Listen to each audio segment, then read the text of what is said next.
Janabalabham Girivardhari.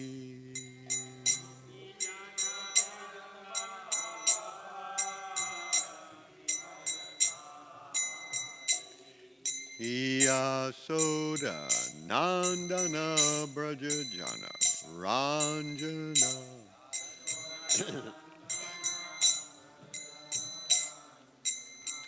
Yamunatira Vanachari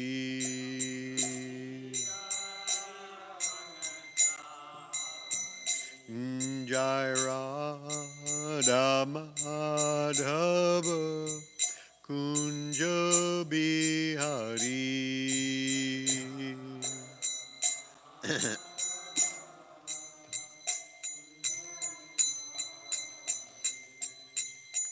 Hare Krishna Hare Krishna Krishna Krishna Hare Hare Hare Rama Hare Rama Rama Rama Hare Hare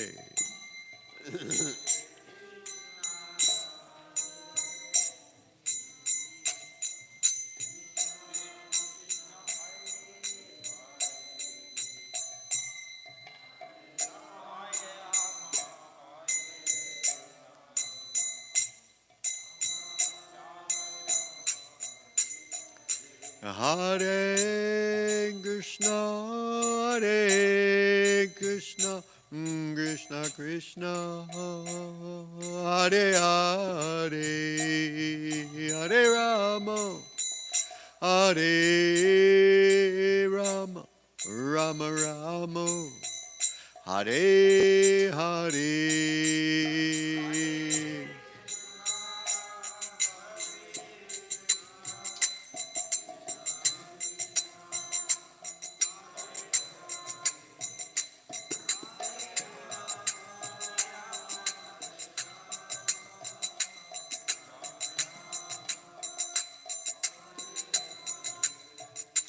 Jaya Prabhupada Prabhupada Jaya Prabhupada Jaya Prabhupada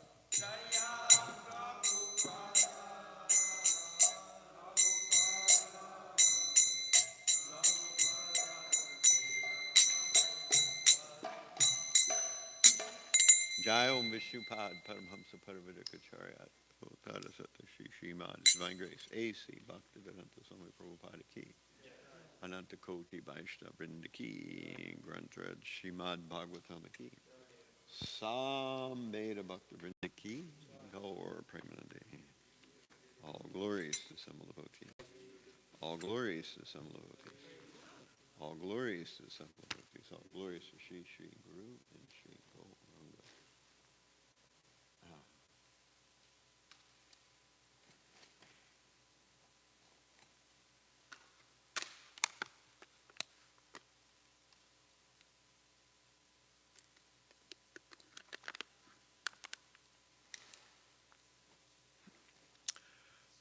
Om Namo Bhagavate Vasudevaya.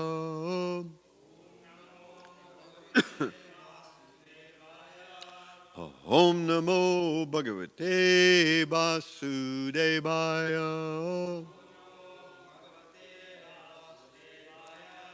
Om Namo Bhagavate Vasudevaya.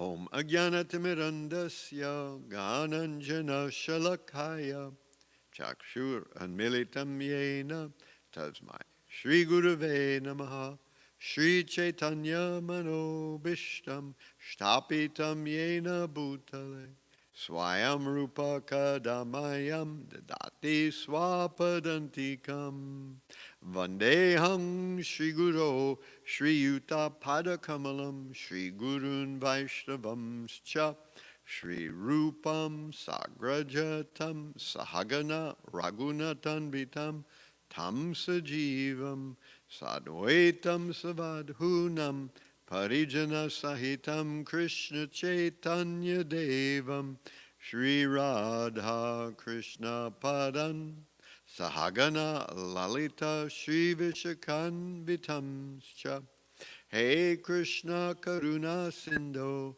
Dinabandho Jagatpate Gopesha Gopika Kanta Radha Kanta Namostute Tapta Kanchana Gaurangi Radhe Vrindavan Eshvari Vrishabhanu Sute Devi Pranamami Hari Priye Vanchakalpa Tarubhyascha Kripa Sindhubhya Evacha Patitanam Pavan Ebhyo Vaishnavebhyo Namo Namaha Shri Krishna Chaitanya Prabhu Nityananda Shri Advaita Gadadhara Shri Vasadi Gaur Bhakta Vrinda Hare Krishna Krishna Krishna Hare Hare Hare Rama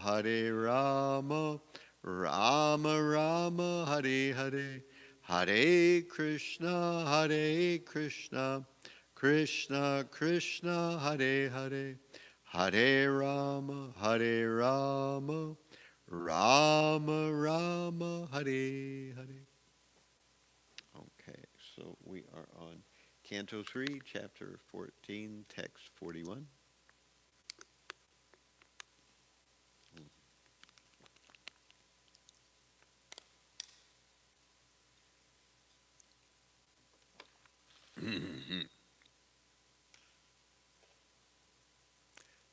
Tada Vishveshvara Kruddho Tada Vishveshvara Kruddho Bhagavaloka Bhavanaha Bhagavaloka Bhavanaha Hanishyati Avatiryasya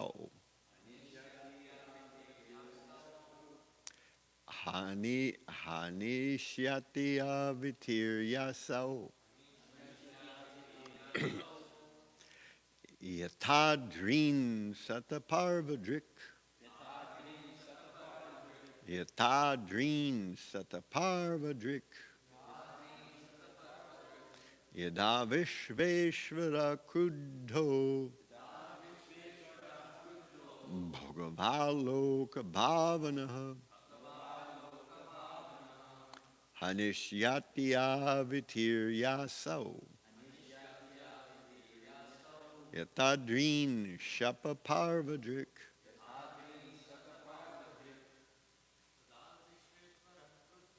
Tada Vishveshvara Kruddho Bhagavaloka Bhavanaha Hanishyasya Vatiryasya Yatadrin Shata Parvadrik Tada Vishveshvara Kruddho Bhagavaloka Bhavanaha Hashyati Avatiryasya Yatadrin Sataparvadrik Tada Vishveshvara Kruddho Bhagavaloka Bhavanaha Hanishyatyavatiriyaso Yatadrin Shataparvadrik Tada Vishveshvara Kruddho Bhagavaloka Bhavanaha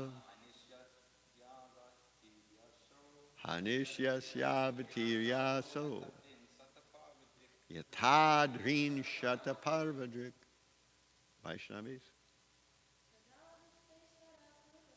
Yadaveshveshvara Kruddho Bhagavaloka Bhavanaha Hanishyati avatiryaso. Yatadrin shataparvadrik tadam. At that time, Vishva Ishvaraha, the Lord of the universe, Krudaha, in great anger, Bhagavan, the Supreme Personality of Godhead, Lokabhavanaha, desiring the welfare of people in general, Hanishyati, will kill, Avitirya, descending himself, Aso, he, Yatha, as if, Drin, the mountains, Shataparvadrik, the controller of the thunderbolt, Indra. So the translation is, at that time, the Lord of the universe, the Supreme Personality of Godhead, who is a well-wisher of all living entities, will descend and kill them just as Indra smashes the mountains with his thunderbolts. So I say, and you please repeat, at that time, the Lord of the universe, the Supreme Personality of Godhead, who is the well-wisher of all living entities, will descend and kill them, just as Indra smashes the mountains with his thunderbolts. So the purport reads as follows here, Prabhupada's purport. As stated in Bhagavad Gita 4:8, the Lord descends as an incarnation to deliver the devotees and kill the miscreants. The Lord of the universe and of everything would appear to kill the sons of Diti because of their offending the devotees of the Lord. There are many agents of the Lord, such as Indra, Chandra, Varuna, Goddess Durga, Kali, who can chastise any formidable miscreants in the world. The example of mountains being smashed by a thunderbolt is very appropriate. The mountain is considered the most strongly built body within the universe, yet it can easily be smashed by the arrangement of the Supreme Lord. The Supreme Personality of Godhead does not need to descend in order to kill any strongly built body. He comes down just for the sake of his devotees. Everyone is subject to the miseries offered by material nature. But because the activities of the miscreants, such as killing innocent people and animals or torturing women, are harmful to everyone and therefore a source of pain for the devotees, the Lord comes down. He descends only to give relief to his ardent devotees. The killing of the miscreant by the Lord is also the mercy of the Lord toward the miscreant, although apparently the Lord takes the side of the devotee.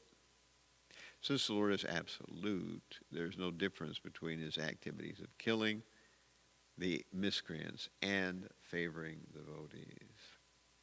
Tada Vishveshvara Kruddho Bhagavaloka Bhavana Hanishyati Avitiryaso Yatadrin Shataparvadrik. At that time, the Lord of the universe, the Supreme Personality of Godhead, who is the well-wisher of all living entities, will descend and kill them, just as Indra smashes the mountains with his thunderbolts.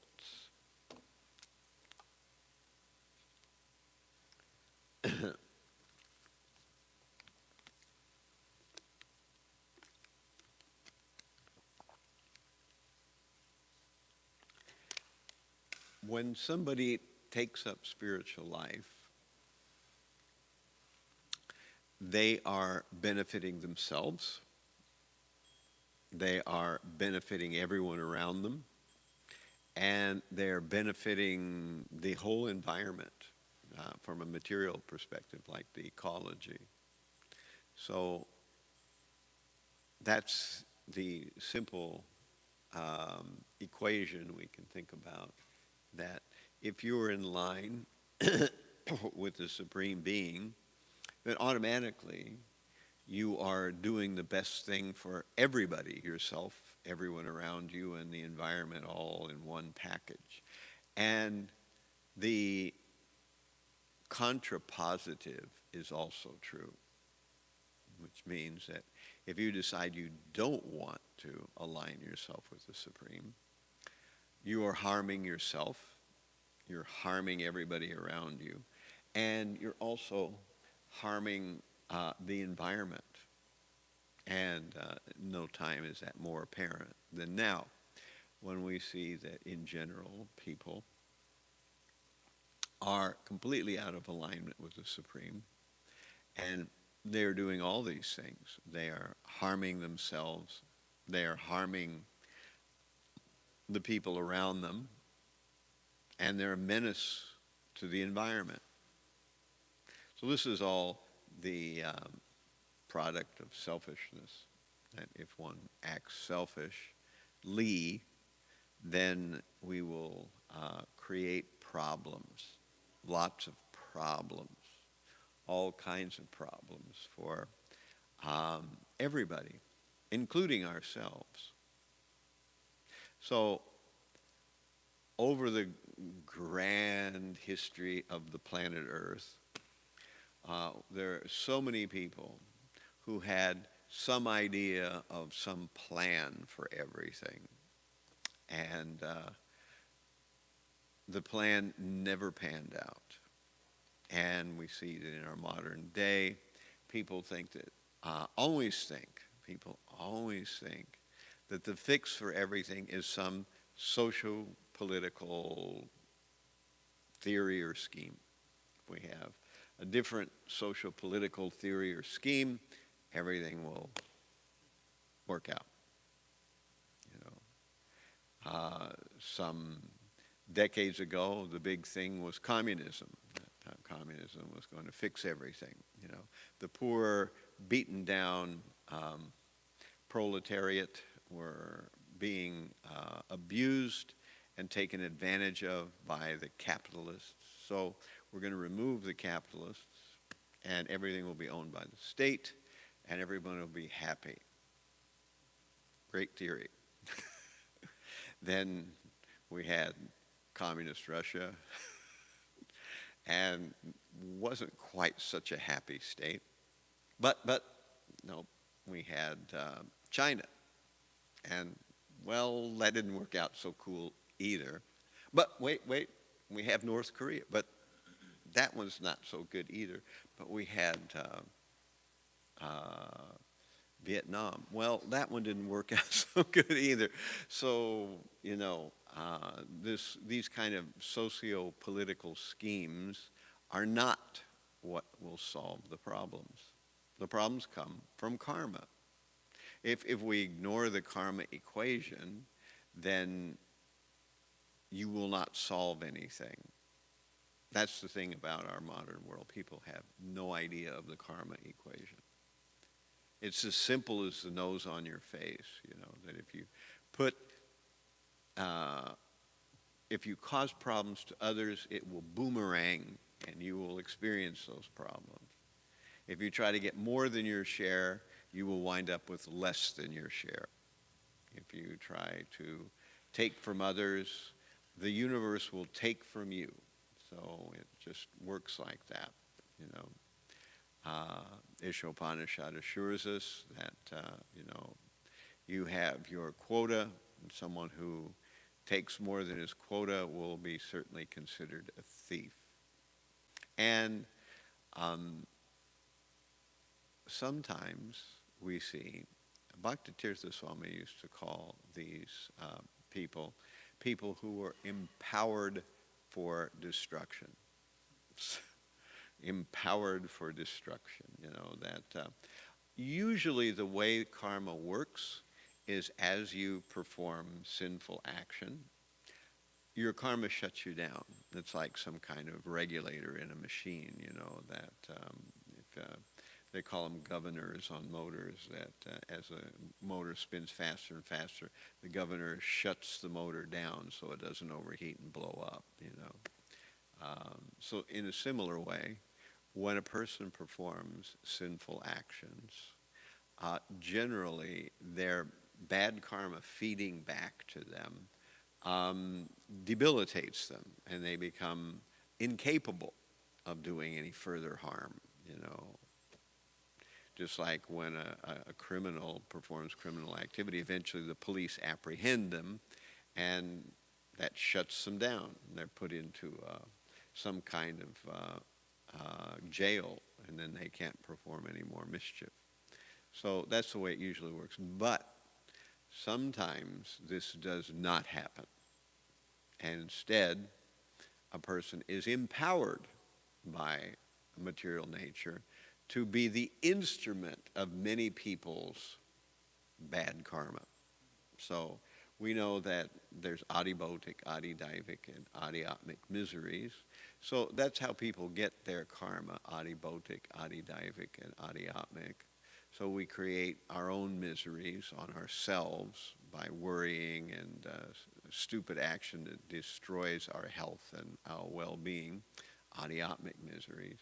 We have adidaivic miseries. We have these miseries that are caused by demigods, the universal miseries like diseases and famines and wars and drought and so on and so forth. So these are miseries caused by demigods. But one of the usual ways people get their bad karma is through adibhotic miseries, which is through other people. And so that can happen individually. Somebody has your number, they don't like you, and you get attacked or abused by them in some sort of way. But then sometimes karma works on a wholesale platform where you have not just karma for one individual, but you have karma for an entire group of individuals. And it happens not in one event, but in maybe a long, protracted event, like a war, like some kind of Holocaust or some kind of difficult situation. So karma is played out in a large-scale way.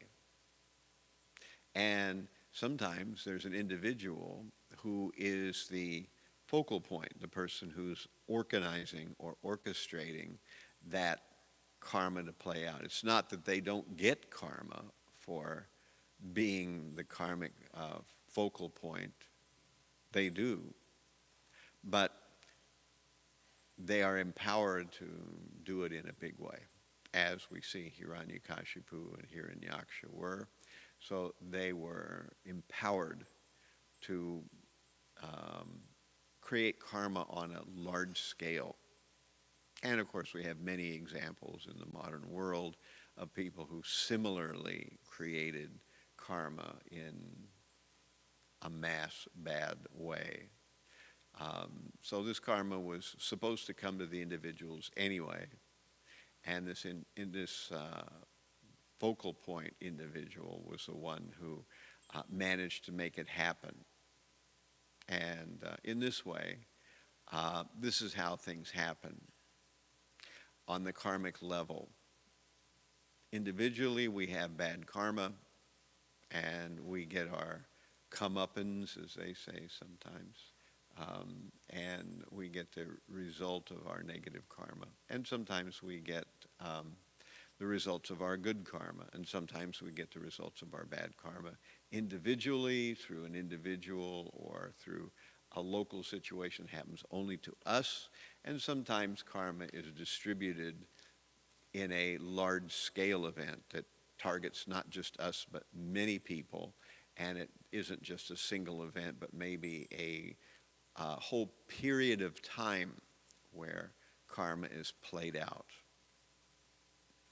So people who are empowered for destruction, they have this capability of causing, as we've been reading yesterday, our Pancharatna was discussing about the unfortunate qualities of people like Hiranyakashipu and Hiranyaksha. And there are many other stories like this in Bhagavatam. But today we're talking about the Supreme Lord coming to set the situation right. And, Prabhupada quotes the Bhagavad Gita. We have Yada yada hi dharmasya glanir bhavati bharata abhutanam adharmasya tadatmanam shujamyaham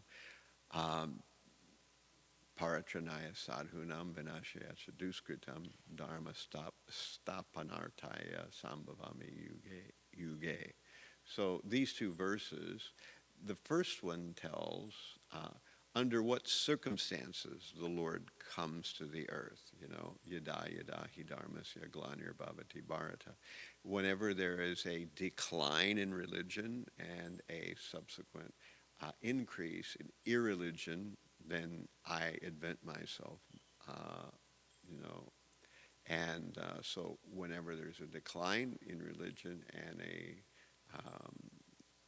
countervailing rise in irreligion, at that time Krishna descends, either himself, or as Prabhupada says, he sends one of his representatives, or something like that. So there's a number of different ways the Supreme Lord can remedy the situation. And then we have Paratranaya Sadhunam Vinashyacha Duskritam Dharma Samstapanartaya Sambhavami Yuge Yuge, that in order to deliver the pious, to annihilate the miscreants, as well as to reestablish religion, I invent myself, Yuge Yuge, millennium after millennium. So the Supreme Lord comes to give pleasure to the devotees, to take out these empowered for destruction living entities, and to reestablish religion. So religion is not something manufactured by human beings. It's not something that we can calculate as sometimes certain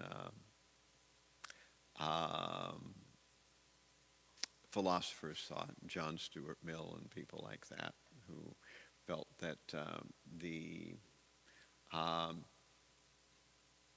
idea of how and what we mean by the common good, or what is actually morality, is based on what benefits the most people in the most ways.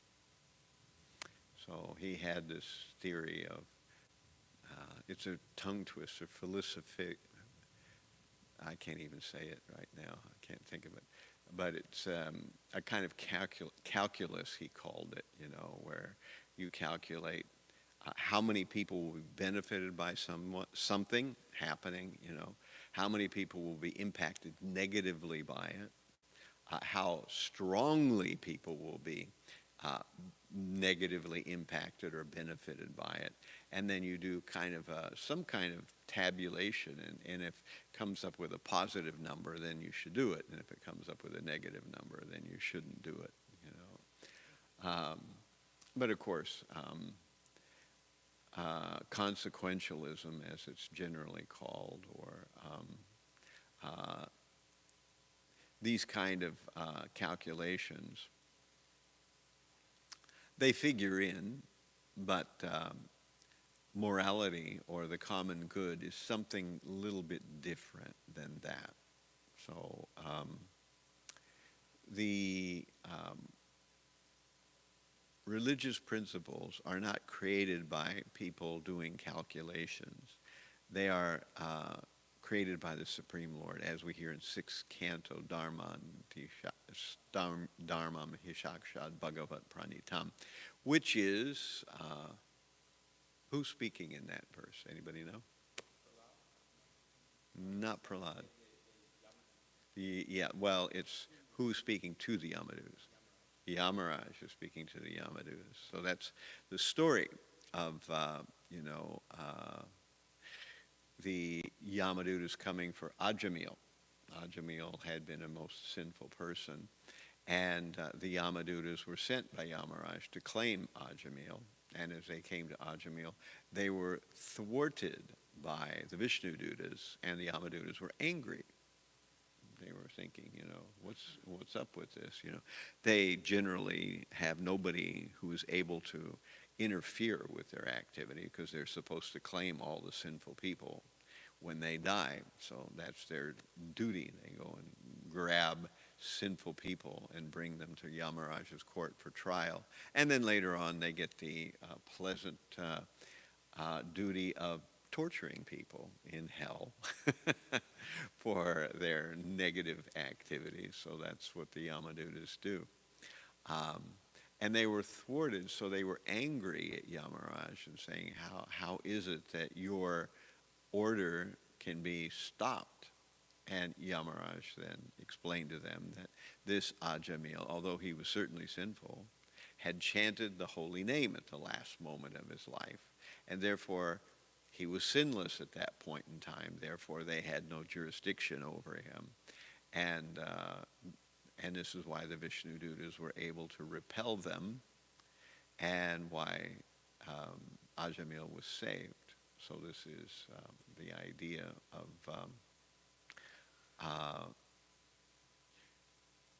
Yamaraj instructing his followers, the Yamadutas, that the verse actually says more than that. I don't remember the whole verse, but the verse goes on to say that the religious principles or dharma or morality is created by the Supreme Lord. And what to speak of human beings, even the Charanas, the Siddhas, the Rishis, etc., are sometimes bewildered by what is dharma or what is morality. So morality is a very multi-splendored, sort of mysterious thing. And there's a nice, interchange between Yudhishthira, who is completely, disturbed at the end of the battle of Kurukshetra. And so finally, after everyone tries to dissuade Yudhishthira from his desire to end his life for having created the battle of Kurukshetra, they finally take Yudhishthira on Krishna's suggestion to Bhishma Dev, who's dying on the bed of arrows. And then there's a nice interchange there. We don't have time to go into it, but there we also hear about dharma, or what is religion, or what is morality from Yudhishthira. Yudhishthira hears about it from Bhishma Dev. So we know the Lord comes. He doesn't have to come to kill the demons. He can finish them in a second. As I usually say, the Supreme Lord has to sell gas to all countries, So if he didn't, then there could be no demons, Nobody could do anything. So he's also giving them the power to do what they do. Otherwise, they couldn't do it. Why would he choose to do that? The obvious answer is that otherwise free will would not exist. The Supreme Lord has to allow people to do the right thing if they want, and allow them to do the wrong thing if they also want. Of course, the wrong thing, as we've been saying, is injurious to yourself, to others, and to the ecology, whereas the right thing is good for you, others, and for the ecology. So it works that way. And so the Supreme Lord can empower the people who are trying to uphold dharma and trying to engage in devotional service. But he also gives the power and potency for those who want to thwart dharma, or those who are acting sinfully, or in some cases, who are acting as those who are empowered for destruction on a large scale. So sometimes the Supreme Lord acts in that way too, giving them, at least for a time, because ultimately someone acting against the interests of the Supreme Lord, against their own interests, such a person will be ruined, ultimately in time. You can't go on like that indefinitely. At some point, it all catches up to you, even if you are empowered for destruction. It happened with every case. There's no exceptions to the rule. It happened to Hiranyakashipu. It happened to Hiranyaksha. It happened to Kamsa. It happened to Hitler. It happened to anyone you want to put in that slot there. It all works the same way, that eventually it catches up to them. So this is the nature. Now, what's interesting, what I wanted to kind of focus in on today, is that as Krishna says, he's saying this in the Bhagavad Gita, Paratranaya sadhunam vinashaya duskritam dharma samstapanartaya sambhavama yuge yuge. I come to annihilate the demons and to give pleasure to the devotees. And as you find out in the purport there, Prabhupada's describing that the demons, it's easy to annihilate them because all he has to do is just turn off the switch, But he doesn't usually do that. Sometimes he allows some battle to take place or some kind of contest, and then the negative forces are overcome. They're overwhelmed. And then everybody feels a sense of relief. There's a glorious sense of the victory of good over evil, a sense of resolve, a détente. Everything is now put right. So the interesting thing is that when Krishna comes as Lord Chaitanya, he does not annihilate the demons. Now, why would that be? And the answer is that he comes in Kali Yuga, where almost everybody is in the category of being a demon. So if he annihilated everybody, there'd be nobody left, He'd just go through and the whole world would be empty. So instead, in the age of Kali Yuga, Lord Chaitanya does not annihilate the demons. Rather, he annihilates the demoniac mentality. That's what he annihilates. So that's the difference, that Lord Chaitanya does not kill the demons, but rather he annihilates their negative mentality. And what story better illustrates this than the story of Jagai and Madai? Of course, actually there's a long sort of version of the Jagai and Madai story that was on tape. Amala Bhakta does it. It's if you run across it somewhere, it's quite interesting. I'll give a sort of, Reader's Digest version of it here. But it's a story where we learn that during the time of Lord Chaitanya, this is before Lord Chaitanya actually took Sankirtan to the streets. So there was a time when the devotees came together to chant, but they didn't do it in public. They did it in secret, in private.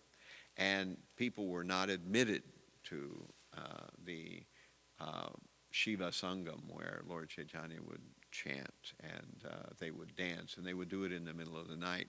And people could hear it, but they didn't know what was going on. And some thought that it was a disturbance. So during that time, actually, Lord Chaitanya made the firm plea to all of his devotees, please deliver these people, because actually that's why Lord Chaitanya had come. He has an internal and external reason for coming.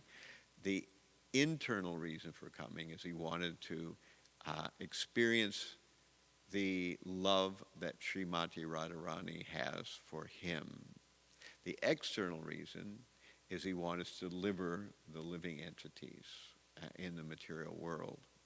So Lord Chaitanya comes, And he was saying, please help me deliver these people. So the devotees did that, and Lord Chaitanya asked them to all go out door to door and knock on people's door and ask them to start the chanting process. So they, just like we would do now, had teams, and there was one team of Haridas Thakur and Nityananda Prabhu. They wound up being a team, and during that time, things were kind of in chaotic situation. The Muslims had taken over the rule of northern India. They were never able to conquer southern India, but northern India they had taken over. And because the Qazi and others did not have complete control of what was going on, anyone who was very powerful could kind of have free reign. They could do whatever they wanted to do. And because many felt that the Muslims could not be pushed out unless the Hindus became violent like the Muslims were at that time. So at least some had taken to the religion that's called Tantra. Now there's a Vaishnava Tantras too, but generally Tantra is a very demoniac kind of practice where people do very extreme things to gain power. So the tantric religion really revolved around the idea of propitiating various demigods and spirits and ghosts and things to get powers and effectiveness. And in this way, a person would act in very irreligious ways, very sinful ways, and very destructive ways. And Jagai and Madai were a clear example of this kind of religion. And so some people thought this was good, actually. And they had sort of free reign over the area because the Muslim government wasn't strong enough to suppress it. And they were empowered on their own, so they did whatever they wanted to do. And so, as you know, it mentions, we've been hearing about torturing women and creating general mayhem everywhere. This is exactly what Jagai and Madai did. They robbed people, they stole, whenever they wanted someone as a sex partner, they just grabbed them. Whenever they wanted to take something from someone, they would just brutalize them and take it. And so they kind of loved to set up their tent in various places all over the area. So one day they would be in one part of town, and then maybe a week later they would move their tent to another part of town, and they would, do their nonsense wherever they set up their tent. And so when Haridas Thakur and Nityananda went door to door, they would, put a straw in their teeth and say, "My dear sir, my dear householder, you are very intelligent and you know everything, but please try this chanting of the holy name." And then they would roll, and many people were won over, but there were some people that actually were angered by this, and they said, "This Nityananda and Haridas Thakur, these people are just fakers. They are here, they're just seeing what we have in our house so they can come later and steal it. That's what they're after." And we are Brahmanas. We know the Vedic literatures. We have studied them as children, and we know that just chanting some mantra isn't going to do anything for you, that this is all a bluff. And so they would say, "Get out of here." And so this disturbed Nityananda and Haridas. So Nityananda said, "Why is it that Lord Chaitanya isn't getting everybody? This is supposed to work for everybody." And then Nityananda hatched a plan.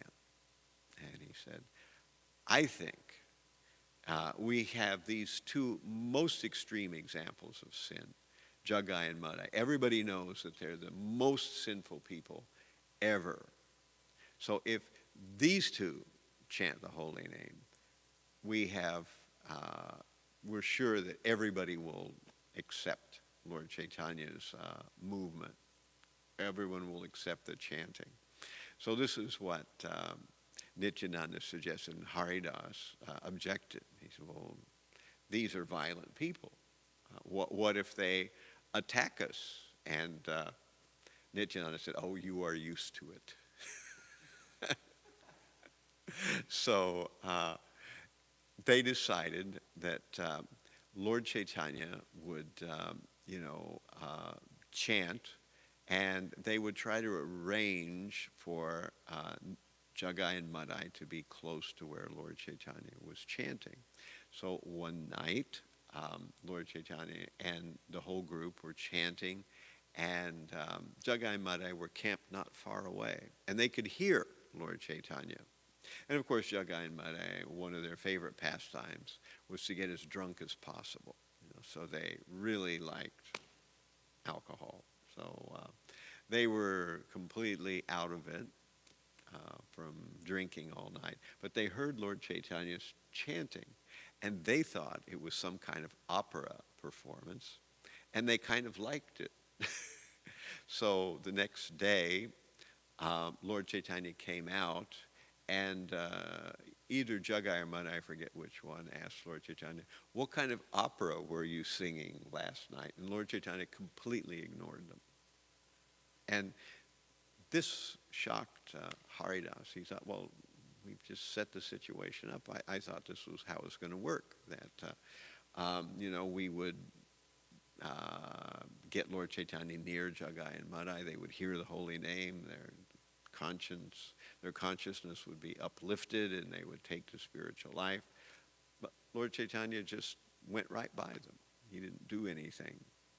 So then he said, well, Haridas, we should go to where they are, and we will instruct them, we will ask them to chant. So, of course, by this time, Jaggai and Madai were in a different part of town, and then Haridas and Nityananda, they went there, and Lord Chaitanya asked Jaggai and Madai, please chant Hare Krishna. Your whole life will become purified. You will be happy. And because he asked them, Jaggai and Madai were actually annoyed with this. They said, who are these two? They're Vaishnavas. We know Vaishnavas are, they're goody two-shoes. They're, not very strong. They accept all kinds of things, and they are not powerful like us. They don't really understand the Vedas, so get out of here. And because Nityananda persisted, the two brothers got very angry, and they started to chase Haridas Thakur and Nityananda, and it says in the Chaitanya Charitamrita that Nityananda was a good runner, but Haridas Thakur was not.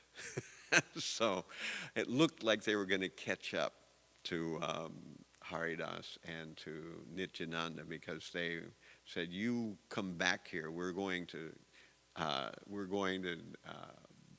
thrash you to within an inch of your life." But they were fortunately drunk, so they forgot to take their weapons with them, and they were not in the best of their physical abilities, so they were stumbling. And as a result, both Haridas and Nityananda got away. And of course, Haridas said to Nityananda that you almost got us killed today. And why do we have to try to get these two brothers? Everybody knows it's impossible. And Nityananda said, well, our master, Lord Chaitanya, said that we should deliver everyone. If we deliver these two, we can deliver anyone. And one thing I know about Chaitanya Mahaprabhu, he is playful and humorous, and we should be like him. So they thought, well, maybe we'll give it one more chance. We'll try to find a time. And there was, now the kirtan was starting to come out from being hidden in the Shiva Sangam, where it was, before, where only certain people were allowed in. Now Lord Chaitanya was doing kirtans in the open, in the public. And so Lord Chaitanya was hosting or organizing a huge kirtan. It was going on in the streets, and Haridas and Nityananda were out in the front. And so they thought, let's direct the kirtan. And they directed the kirtan towards where Jagai and Madai were staying. And so Jagai and Madai were in a tent, and Nityananda said, come out, please engage in the Sankirtan movement. Your life will be perfected. And this time, the two brothers were very angry. And they thought, these two guys again, I thought, we tried to kill them last time. I guess they don't get the message. They must be too thick. So in this particular instance, when Nityananda was pleading with Jagai and Madai to take up the process of chanting Hare Krishna, he thought that in a moment Lord Chaitanya will be there, they'll see Lord Chaitanya, their hearts will change, they'll become devotees. But instead, Madai picked up a part of a broken pot, and he threw the broken pot at Nityananda, and it hit Nityananda on the head, and blood started to come from Nityananda's head. So then he was going to pick up another piece of the broken pot, and throw another chunk at Nityananda. But before he could do that, his brother Jagai said, no, don't stop. And meanwhile, there are other people in the kirtan party watching this all happen. And so they decided to run back to Lord Chaitanya and said, Lord Chaitanya, come up to the front of the party. Quick. They're killing Nityananda. And Lord Chaitanya said, what? And so he came up to the front, and there, he saw the scene where there is Nityananda lying on the ground with blood coming from his head. There are these two drunken brothers, Jagai and Madai. And Lord Chaitanya said, prepare to die. So he held his finger up, and the Sudarshan chakra was coming. And Jagai and Madai knew that they were just moments away from it's all over. So they were in terror. But Nityananda was disturbed. He thought, what's going on here? That Lord Chaitanya had promised he wasn't going to kill the way we're living in. He was supposed to deliver their mentality. What's wrong with Chaitanya? So he said, Chaitanya, you've got no business interfering in this. They harmed me, and I don't feel it was a big offense. So why are you meddling in this? You're supposed to give them love of God. And Lord Chaitanya said, these two offenders must die. And so Nityananda had to think fast. And he thought, oh, okay. But if you kill them both, you don't know the fact that Jagai, he saved me by stopping his brother from throwing a second pot. And Lord Chaitanya said, what? And Nityananda could realize he was onto something here. So he said, all right, yes, actually, Jagai, he kept me from being harmed a second time by his brother. And so on hearing that, Lord Chaitanya immediately said, okay. And he embraced Jagai, and Jagai began to roll on the ground in ecstasy of love of God, because he had saved Nityananda from his other brother, from Madai. And Madai then could understand that special mercy was getting dispensed here, so he rolled on the ground and said, please forgive me, Lord Chaitanya Mahaprabhu. And Lord Chaitanya Mahaprabhu said, your case is different. Said, I cannot forgive you.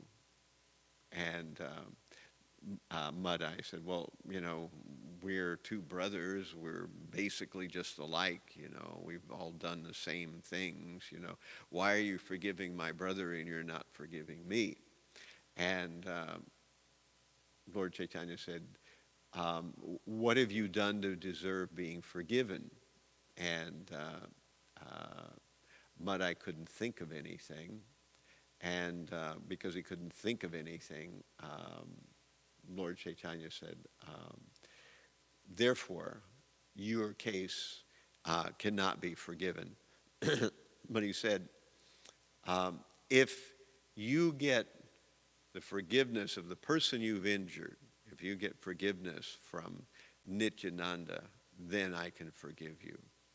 And then he looked at Nityananda and said, Nityananda, don't immediately forgive him, because he has no idea how serious it is. So, but Nityananda wasn't at all interested in that. So he said, no, I completely forgive him. So Nityananda forgave him. And then Lord Chaitanya forgave both brothers. Now, Nityananda was happy. Now, both brothers, Jagai and Madai, had been forgiven. They had come very near being killed by Lord Chaitanya, but instead they had had their mentality turned around. And so the next day, they set up a gift-giving ceremony. I'm not sure whether this gift-giving ceremony is used in other situations, but Lord Chaitanya asked Jagai and Madai to give the gift of their sin to him. And so they went to the ghat, and both Jagai and Madai were thinking, what kind of gift is this? We can't give our gift to Chaitanya of our sin. We've done all these horrible things. So how is this a sin? But Nityananda said, well, if you don't give it to him, you'll have to keep your sin, and that won't work. No, this is the right thing. You need to offer your sin to Lord Chaitanya as a gift. So it got a little bit towards the end of the day. It was getting dark, and at that point, both Jagai and Madai gave a gift of their sin to Lord Chaitanya, and his golden body got very dark for a short time. But because it was also evening, most people couldn't see the difference. And then Lord Chaitanya again assumed his normal color. And in this way, Jagai and Madai were saved. But Madai went on, and he made an announcement to everybody in the ghat. He said, I must have offended so many of you. I don't even know how many people I've offended. I don't even have a grasp on how many kinds of sin I've done. So if someone has anything against me, please do whatever you want to me right now. I accept anything, any retribution that anybody has. And one person threw a rock at Madai, and it hit him. And he said, that doesn't feel like enough. He said, whatever anyone wants to, at least put your foot on my head. But when everybody saw how these two horrible brothers had completely turned around, their hearts melted. And eventually, we know that Jagai and Madai went on to become great devotees. And they both built a ghat, and people would go there, and they would hear from Jagai and Madai, and their lives would become um, involved in spiritual life and Krishna consciousness. So this story kind of explains, how Lord Chaitanya comes not to destroy the demons as Krishna did, but rather to destroy the mentality of the demons. So we're kind of over time. This story, there's more to it, but we kind of chopped some of it out. Any questions or comments before we wrap up here? Yes, Matanga.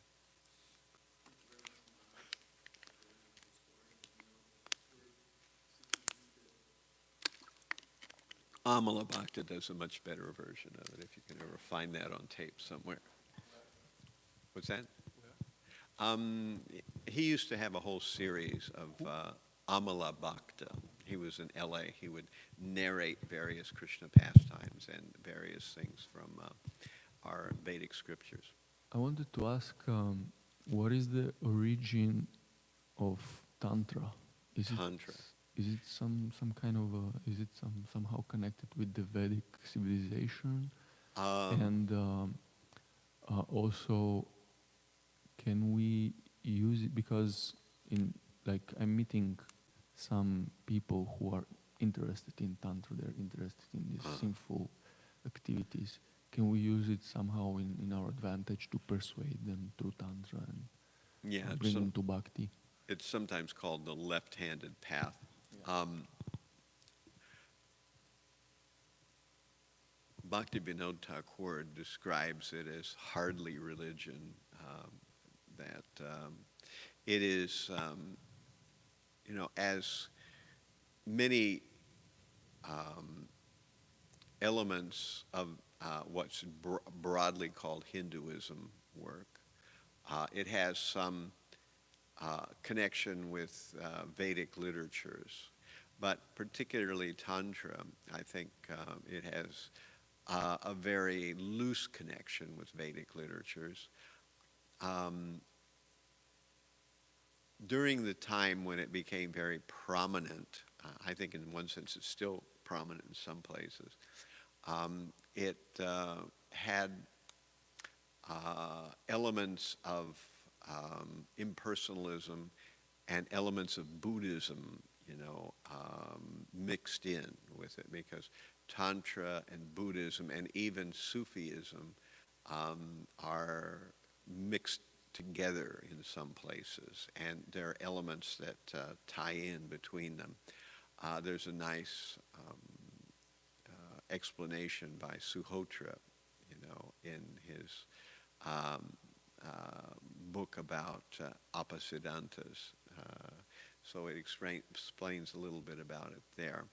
But mostly Tantra is kind of, as was described here today, is about getting material powers, and that's done through various sacrifices, as done by propitiating demigods, which we hear about. Hiranyakashipu did that, and many other demons do that, so that's one of the ways of doing it. And it's also sometimes done by elective austerities that are, concocted austerities. Anytime you do something that's hard, you get some kind of benefit from it. Even it may not outweigh the damage you're doing by whatever austerity you're engaged in, but you'll get something from it. So we have people like Vrikasura who was cutting off pieces of his body and throwing them into a fire, to get. So this is the kind of thing. Of course, with the left-handed path, as it's sometimes called, Tantra involves usually very gross and disgusting things, often involves huge amounts of hashish and things like that. Being very intoxicated, that's a part of it. It involves sex acts. It involves actually, you know, dunking yourself in places where there's stool and urine. It involves things like, doing stuff with corpses. yeah, the idea is you're trying to engage in activities that are extreme to the senses that drive your consciousness out of the senses. That's the concept of it. But just as easy as you might develop an unusual frame of consciousness, you could also develop some kind of mental aberration too, and that's more likely to happen. You could become permanently deranged as a result of it, and so that's why Bhaktivinoda Thakur mentions that it's not something that he would even classify as religion of any kind. So it's not Vedic. Well, yeah, it's not really Vedic. It maybe has some connection to the Vedas. In other words, some of these practices are done by yogis. Some of these practices are done by various kinds of karma kandi people. But it's not really Vedic in the sense that we think of even mode of goodness Vedas. So it's certainly not mode of goodness. How did it originate exactly? That I can't speak about. I'd have to look at the thing by Suhotra, and I think it does give some more details about how it evolved. But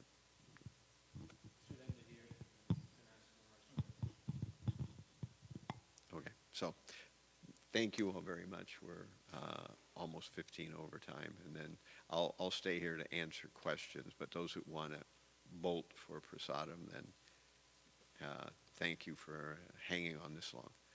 Hare Krishna.